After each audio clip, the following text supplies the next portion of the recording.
এবার নিজেই দেশে আসার ঘোষণা দিলেন বিএনপির ভারপ্রাপ্ত চেয়ারম্যান তারেক রহমান। তিনি বলেছেন 25 ডিসেম্বর দেশে ফিরবেন।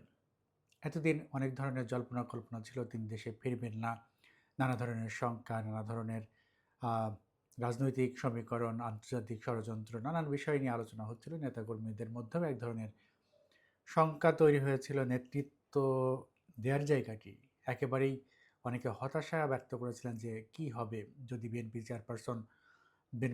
চেয়ারপারসন অসুস্থ, অন্যদিকে বিএনপির ভারপ্রাপ্ত চেয়ারম্যান তারেক রহমান যদি দেশে না আসেন তাহলে দলের কী অবস্থা হবে, শেষ পর্যন্ত তাদের কি পরিস্থিতি মোকাবিলা করতে হবে নির্বাচন সামনে।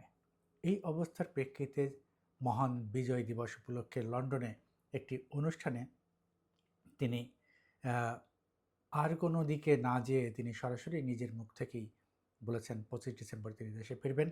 একই সঙ্গে তিনি একটি নির্দেশনা দিয়েছেন দলীয় নেতাকর্মীদের প্রতি, তারা যেন বিদায়ের সময় তার এয়ারপোর্টে যেন ভিড় না করেন, এতে শৃঙ্খলা বিঘ্নিত হবে এবং সেখানে তার এবং দেশের ভাবমূর্তি ক্ষুণ্ণ হবে বলে তিনি সেখানে মন্তব্য সবার প্রতি আহ্বান জানিয়েছেন। আরেকটি বিষয় তিনি বলেছেন যে গণঅভ্যুত্থান প্রসঙ্গে তিনি বলেছেন যে এই যে সময়টা যে গণঅভ্যুত্থান সৃষ্টি হয়েছে এটি কোনো নির্দিষ্ট কোনো দল বা গোষ্ঠীর দ্বারা হয়নি, এটা সব বাংলাদেশের মানুষের সম্মিলিত প্রচেষ্টাই সেটা হয়েছে। এখানে কারোর একক দলের কৃতিত্ব নেওয়ার কোনো কারণ তিনি দেখেন না।